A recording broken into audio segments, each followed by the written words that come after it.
What's going on, everybody? Welcome back for episode 3 of our Insecure reviews.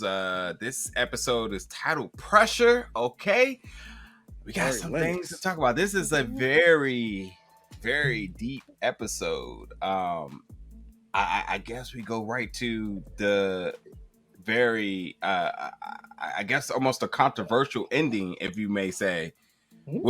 Obviously this episode is about Lawrence and Condola co-parenting. We're seeing the vantage points from each parent's perspective and whatnot. And despite their ups and downs this entire episode, they seem to have reconciled.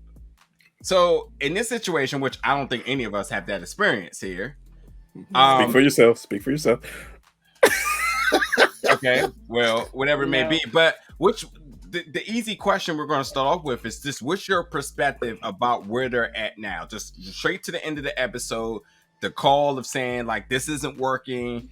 They both agreed there. Finally, the one thing they agreed on the entire episode, but they seem to come to an understanding of things have to change. So, Maya, how do you assess this situation? I don't know, honestly. I wasn't expecting that ending. I'm happy for the ending because at least they're on a mutual playing field. They're on the same page as far as this is not working. But where do you go from here if it's not working? Does he now turn into the every 2 weeks dad, the once a month dad, the I see you every season dad? Like, what is going to be different that we haven't seen in real life about what they're getting ready to do? And so that's my question. Like, my question is, what are we going to see different? Because I would hate to see redundancy of what we have been seeing in real life for almost like decades at this point, I'm pretty sure. It was really hard to watch that episode. It was. I mean, I've seen both sides of that playing field. You know what I mean? I've never been in it, but I've definitely seen, because I have friends who've gone through it. But yeah, what will we see? What will be a different outcome for Lawrence and for Condola, for this child? What's his name? Mufasa? That Baby Elijah Mustafa. Mustafa. I like that name. It's very powerful, actually. I think that's Extremely. what I was thinking. But yeah, This is a very deep one, a very interesting one. I just want to see what's really gonna happen here with the two of them.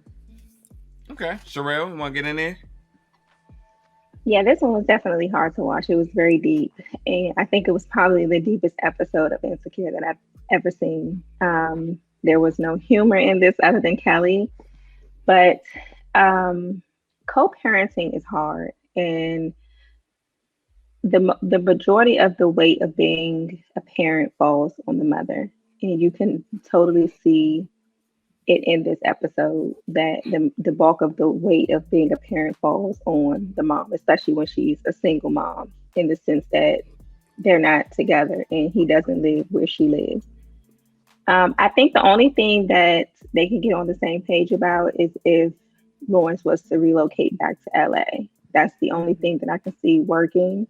Because, I mean, other than like, okay, well, are you not going to be in the child's life? And I can tell by like his attitude towards the child, his attitude towards parenting, that's just not an option for him.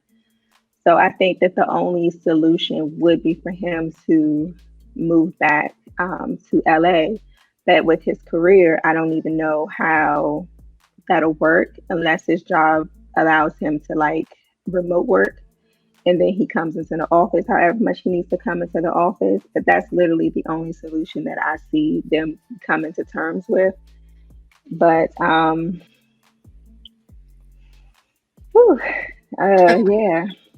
Yeah, it's heavy.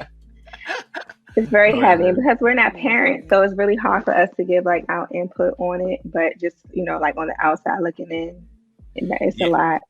I mean, but also, we were kids, and I like to use that. We were kids. So, you know what I mean? So I come from a single parent household, so I can speak of the experience of a child. You know what I mean? Like from that point of view. Yep. So I think that's the one thing I feel like we should do is give ourselves credit for being able to have a different point of view. Because I think sometimes it's this there's always this like, oh, you don't have kids, you can't talk type of thing. And it's like, but I can tell you as a child who went through the same experience, you know, it might be different, but the same thing, like this is what I incurred or whatever the case is. So yeah, I think like, you know, but it's a heavy episode, you know, especially for the Black community. It's going to be a touchy episode. Yeah. And also, there's a lot of layers to it.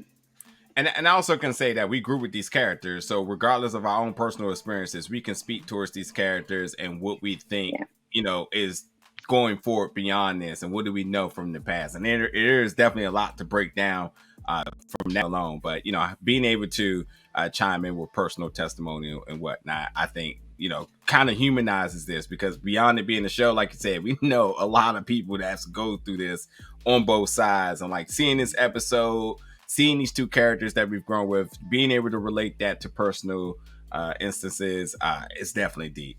Go ahead, Lou, you jump in there.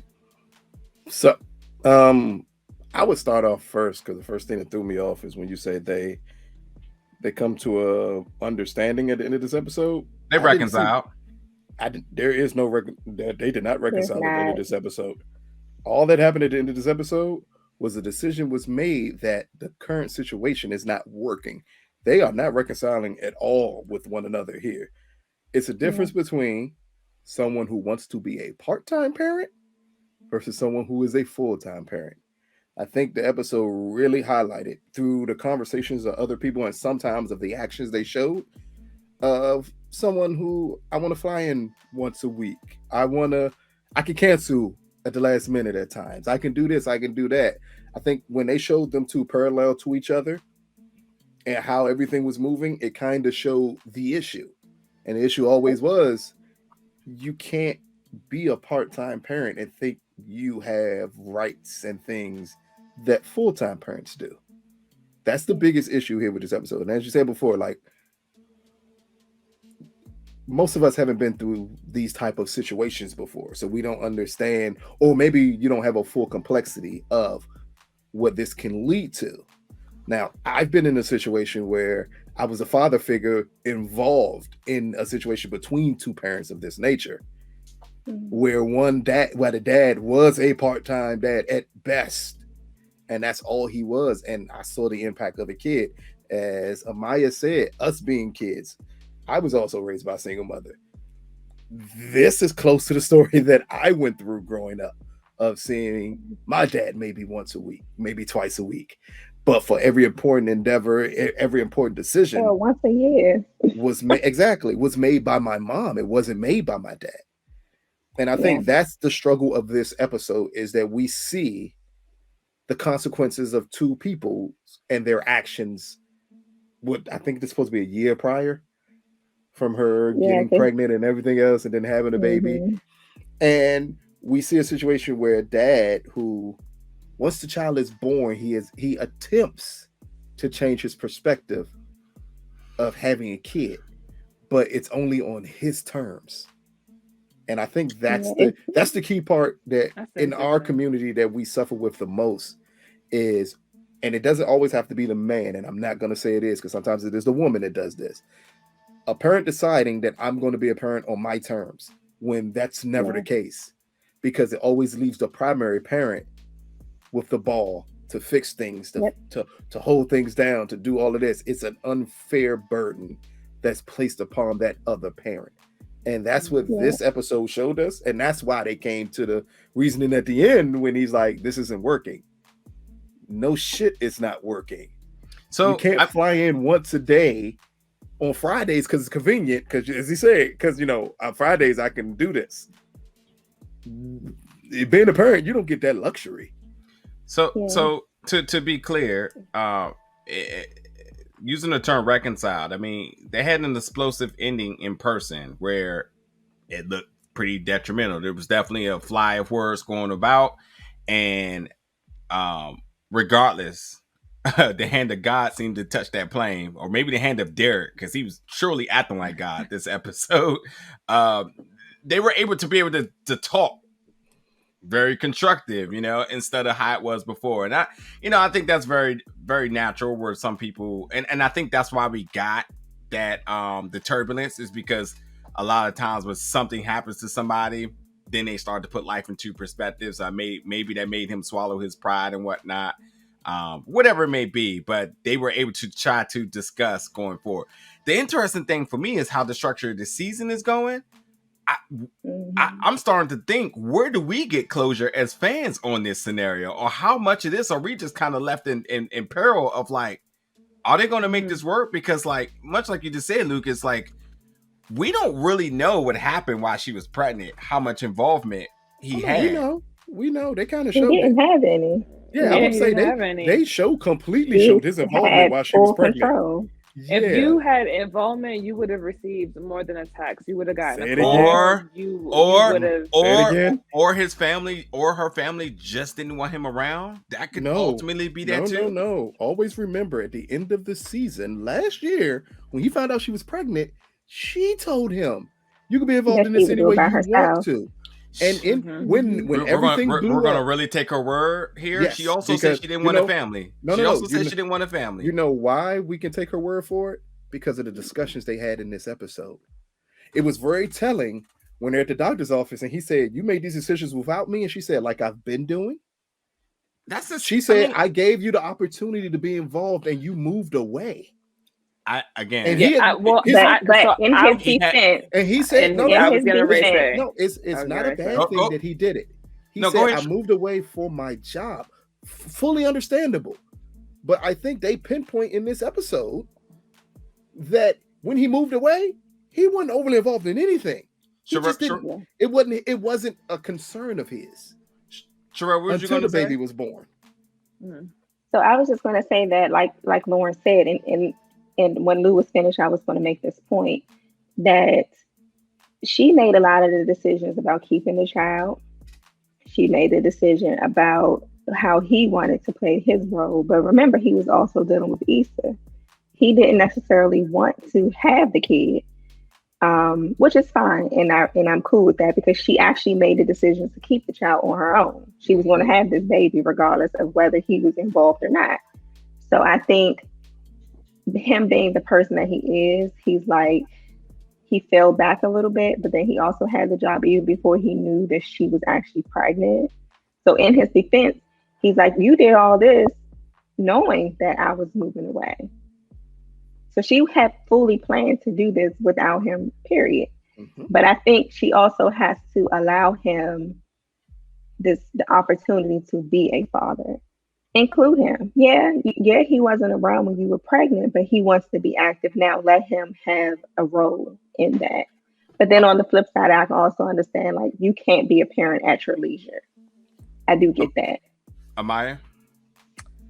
Listen. So I'm with Sherelle. I'm with Lou. Like, I agree, right? I think, unfortunately, putting this on full display like this is going to cause division, right? You're going to have crazy conversations about who we think is right, who we think is wrong. I think that this is life, right? And we have these conversations all the time. I have been in a situation where, I told this one guy, I'm like, "Yo, if I end up pregnant, you, by all means, sign your rights away. Like, I'm good with or without you, right?" And not because I don't want you there, but because I need you to understand you have a choice, right? And we all making choices, and your choices have consequences. And like Sherelle says, she knew that he had the job before she decided to keep the child. It's a choice. No one's point weighs more, right? So like Lawrence doesn't get a pass, and she doesn't get a pass. Neither one of them deserve passes. We are grown as adults. We are well aware that if you have unprotected sex, there is a very good chance that a stork is going to fly down and drop off a baby. Like, we know this, right? So I think that what I will say is that what I agree with Sherelle is that there's a little bit of, first of all, there's anger on both sides, but there's more anger on her side, right? Because now he wants to be involved, and she's going to feel a little upset, right? When you weren't here previously, and now you're here and you're only here at your leisure. But here's the thing. If you say that you can come and you can get the baby overnight, then when he gets there, you should get the baby over the night, right? Like the idea that I don't know what this is like, and maybe this is a conversation that I need to have with my mom. because It's I'm very childish. curious as to how you are exhausted beyond means, like you are done for, and you need the freedom, you need the time, and you still won't allow this Right. man to take the kid. Like I do not have kids, so I do not know what that's like. But this is a conversation I would love to have with other women, because I think that it's something that I've seen over the time, and I feel like we talk about not wanting to handle everything ourselves, and then we choose to handle certain things all by ourselves. And it's like, maybe he's not great right now. That doesn't mean he cannot become great. Maybe he's not good And no right parent now, is ever great. No parent is right? ever great. You know what I mean? I feel like we don't give, but we don't have, and we also have other people in our area, right? I was watching, of course, they got Keke Palmer That to play her sister sister. child. Of course, they got Keke Palmer to play her sister, right? I was sick of her the whole damn episode. Really? She was giving me Instagram Keke, and I was just like, oh, come on. Oh give me more. man. I was sick of her because she's the very reason that a lot of times co-parenting doesn't work. I was just been waiting Now, to say this. Wait. You already had your time. You already had your time to I'm about to speak. say- I waited patiently. I waited very Go patiently. ahead, because I would love to hear how this works. Because For me, it's after just this. so much. It's just so much Thank- negativity. There was no positiveness that came out of her mouth. Everything was just negative. She's like that girlfriend that when you're in a relationship and it's going well for you, but she being negative about everything.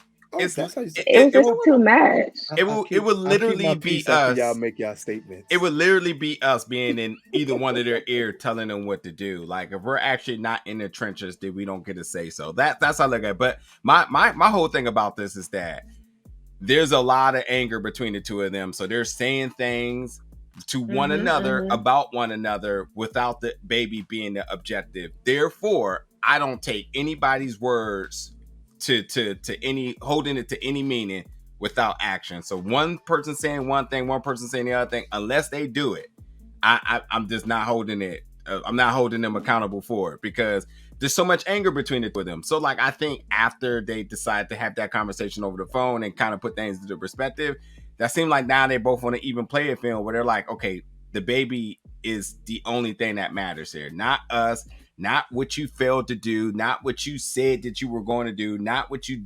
inadvertently went against. I mean, again, Condola in the beginning said she didn't want a family, and that was the first time he had honestly felt betrayed, because he was just like, you literally said that you didn't want a family, now this is happening, and now it's more of the, if it's going to happen, will it happen? And then ultimately she ended up deciding to keep it.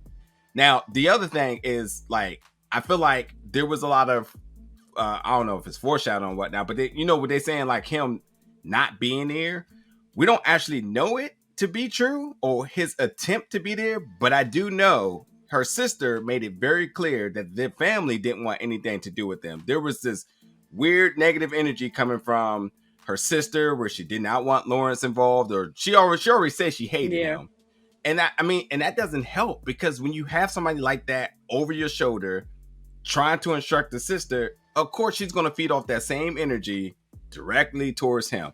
And Lawrence, on the other half, have no guidance until Derek finally decided to step in and said, like, that's not how you want things to go down. I really love that conversation, because it was, one, he said the baby can feel that energy, and that is like absolutely true. Kids pick up on a lot of things no matter how young they are.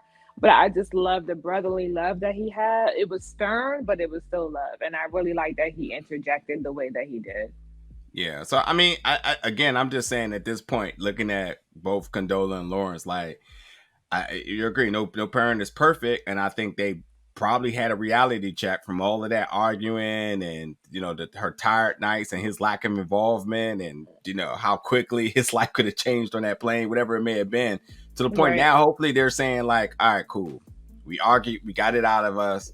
What are we going to do about the kids? So hopefully going forward, we see a different demeanor from the two of them, and they have their kid in best interest. And hopefully, if we're talking about like completely interjecting others in this, in their involvement, hopefully Derek decides to still be more of a positive factor for him, because like he continues to be the one friend that always gives him like sound advice. And considering what he's going through currently with his baby, what was her name, baby Simone, you know, I think he can speak from experience of, you know, when things ain't exactly what it is, you know, with everything that happened with Tiffany, that was very heartbreaking, and that's their own bit of turmoil that they went through. But like regardless of the circumstance, they understand that the baby is priority. And hopefully Lawrence sees that then. Lawrence and Condola. So how about to say, because Lawrence ain't said this whole damn episode that the baby was priority. He didn't say this entire go ahead, episode. say what you was going to say, Lou. Oh, it's very simple. The way of thinking that you all just portray, or you all just put upon me. The first thing that popped in my head is, this is why we have so many ain't shit parents. Because people feel the need, because they'll say, well, it's your child too, so I'm going to give you the opportunity. How many opportunities do you give someone to hurt a kid before you have to step in as a parent and stop it? They literally show But did he hurt the kid? To me, everything is a precursor to what could have happened. Like, we see it now as the turbulence on the plane was reflective, and now he's like, oh, so now I actually understand I need to actually be a father. But if that turbulence don't happen, then what happens? Does his attitude ever change? I mean, I say that because we clearly see in this episode, and my biggest issue with this episode, because this unfortunately is the mark that we get on most Black men in this situation. My issue was, when she was pregnant, you made a decision that you didn't want to be overly involved in anything. Cool. The child is born, and then magically you're like, oh, this is my son. I want to be involved. I need to be involved. How many days a week I need to be involved? 1 day a week. That's bullshit. Like, you put no effort forward. If your child ain't the number one priority, don't be there. Because putting other things or interjecting other things into that situation is stupid. Unfortunately, it's absolutely bad. But how do you be? But how can no? I can't. No. Because here you go. Because I'm a story time. Hold on. I want to hear a few. I want to hear some rebuttal, because you get ready to take it down another path. I didn't finish my point yet. You can't rebuttal when I'm not finished my point yet. You're on the clock.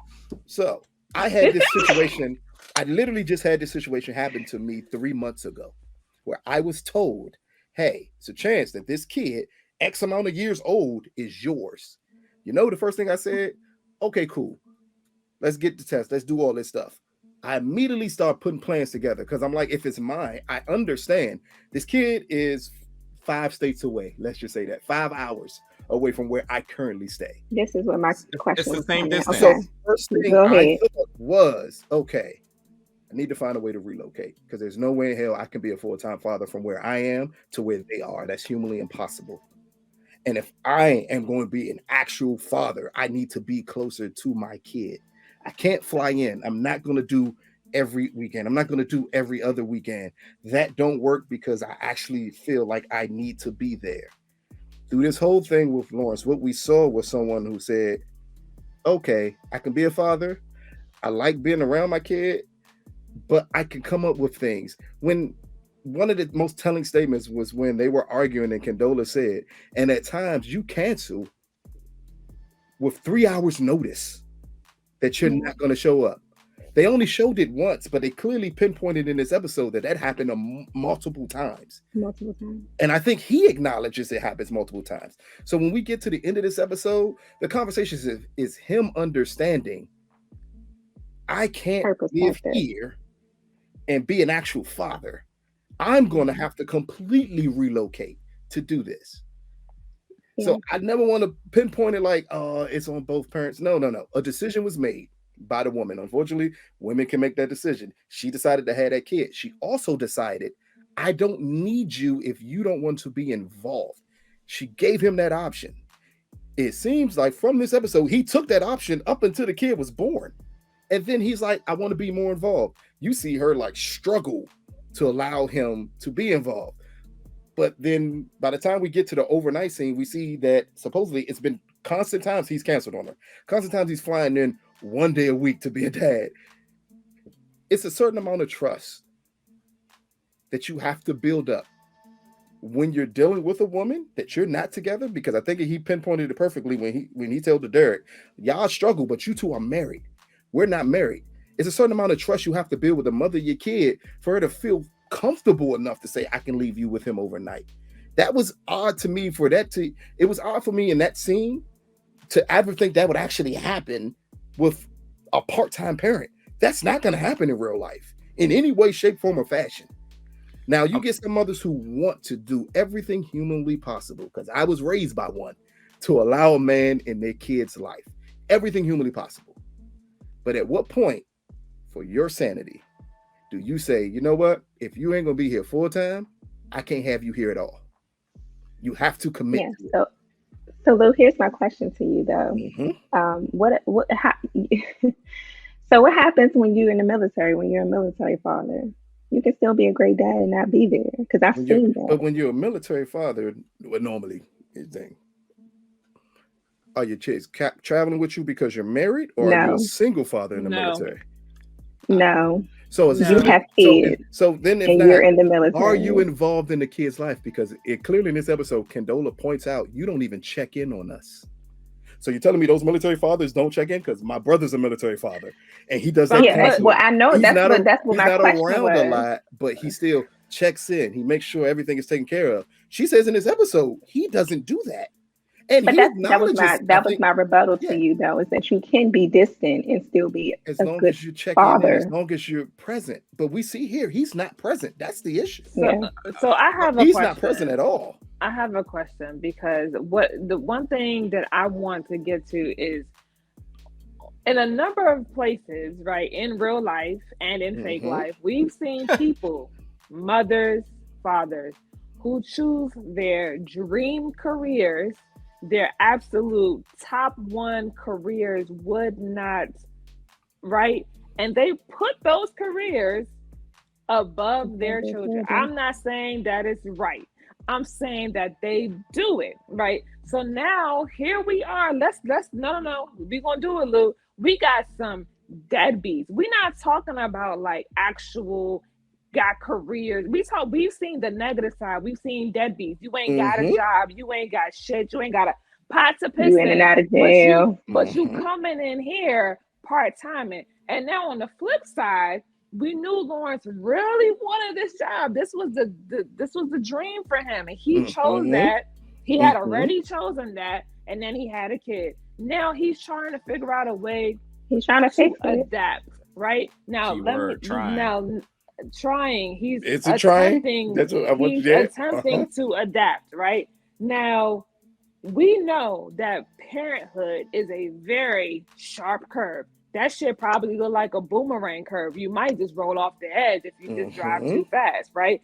So where is our grace for not just for Condola, right? Because we understand that, because we will act like it's okay for her to have chosen to have this kid despite knowing that we gave her grace. We were like, well, she gotta be a mom. She gotta. But Lawrence is here. He doesn't know what he's doing. Obviously, Derek had to step in. I don't know where Lawrence's dad is. I can't remember ever seeing him in an episode. He was there. But to say the least, he was at the baby shower. Oh, right. Yeah, they worry about the baptism. That's all they cared about. He was. So he needs to, obviously, he gonna have to go to his dad at some point. But obviously, he's trying to figure the shit out on his own. Where is his grace? Where do we stop, like, actually condoning, right, and actually pouring on syrup on top of these situations and inflating them, instead of saying this is a very bad situation for your child, this is a very bad situation for the parents? How is there where's the dynamic that says there's this saying that I got on my email, it says, instead of like finding fault, find a solution. Like, okay, that's what my point was earlier. We're here. Right, you can't do nothing about it. The baby is here. You had a career. Now you're realizing she's probably right. We spewed some nasty words to each other. This is not what I want to do with my child's mother, even if we're not together, because he doesn't look like that type of person, nor does she. They're in a very tight situation. Yeah. Where is our grace? Where is a kindness that says he could do better. He could absolutely turn into an amazing dad and be something that we want to see on television versus this guy who we're saying like he's trash and XYZ. You know, I don't think I'm not saying you said that. I'm not saying you said that. But I've been on his side for the most part because I want him to have the opportunity. We see it at the end of the episode. Yeah, but when he fully comes to realize you're right, this situation isn't working. That's him understanding I need to make a decision. Because that's him realizing, and it took the plane with him looking at the kid on the plane for him to say, "Oh." I don't know if it took the plane. I think I don't think that was it. I thought he thought he was dying. You know, but that's the thing. That's how humans work. Humans respond once circumstances happen. When you lose your job or you get hurt or a breakup, whatever it may be, and then you start putting things into perspective, and you realize you're not being a grown up. No, it should not take for an overly traumatic event to happen. But we know that it happens for some people. I'm saying it shouldn't. I'm not saying it doesn't. Yeah, that's what I'm saying. It shouldn't take that. Not saying it don't, but it shouldn't take that. It's the most because at what point do we put the responsibility on ourselves? It's the battle. The right decisions. It's the battle that you never will win because it's just how everybody responds. Like it's easy to say in every situation that you're going to be mature about things, but some people don't understand until it gets too late, and then they hit the reality check. You know, and it's all throughout the board. And I actually think like in a whole nother conversation, but like this is a big issue within like the mental health community is that some people don't realize how bad it is until it's bad, and then you're just like, oh shoot, I do need to slow down. But I do really, really agree with you. And I would personally say that is one of the biggest fears of ever being a parent is because there's so much expectation to do it all right. And I'm not saying that Lawrence is by any means excused for what he's done, but you have to believe just like Uncle whoever his name was that was giving him $5, he came in that joint and was like, "You're a black man and you in his life and you doing good. You're knocking out the park. Here's $5." That's literally the mentality that some people do present other people, and they be so far off par that they don't realize that you're struggling so bad that you can't figure this out. I think that's the point of that scene. Oh, for sure. To show you, like, you know, the illusion of it is much better than the truth. Oh, 100%. And I think, you know, to Ama's point is that like when we all realize that none of us are great at this, none of us are experts, when we can sit back and say, yes, we fucked up. I was irresponsible. I sold you wolf tickets. I get it. I sold endless dreams. I get it. But I'm trying to figure this out. Hold me accountable. And I understand what you're about to say, Lou, about being mature and responsible about this. I'm about to say, because but parenting ain't there's no book out there. There's no book you go read and say this is the SOP. Yeah, this is the SOP on it. No one's saying you have to be perfect at all. But you know what you have to do to be a parent? Put forth the effort and be there. I can screw up for 15, 18 years.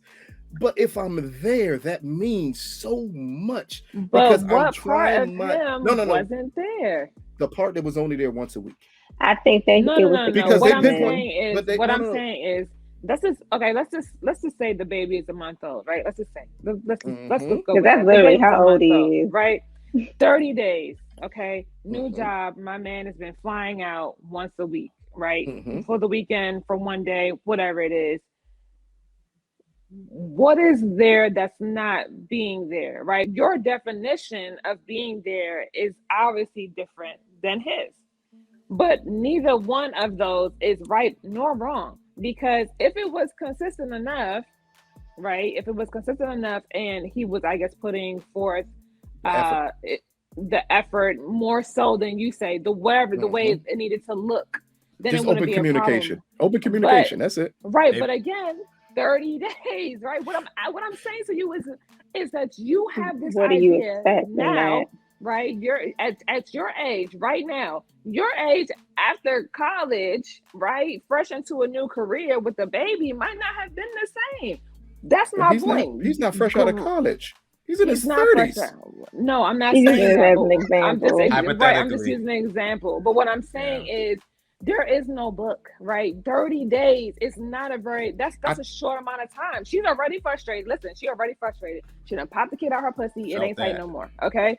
She's already frustrated. She angry as hell. This man showing up, living his best life in California, different part. And then she got her nagging ass sister in her ear. And then you got a sister that's gonna come in here and add hot sauce on cayenne pepper. Are we only thinking this issue happened in a 30-day period? Because it seemed like this happened over months. No, I think part of her frustration is that he was missing during her pregnancy, number one.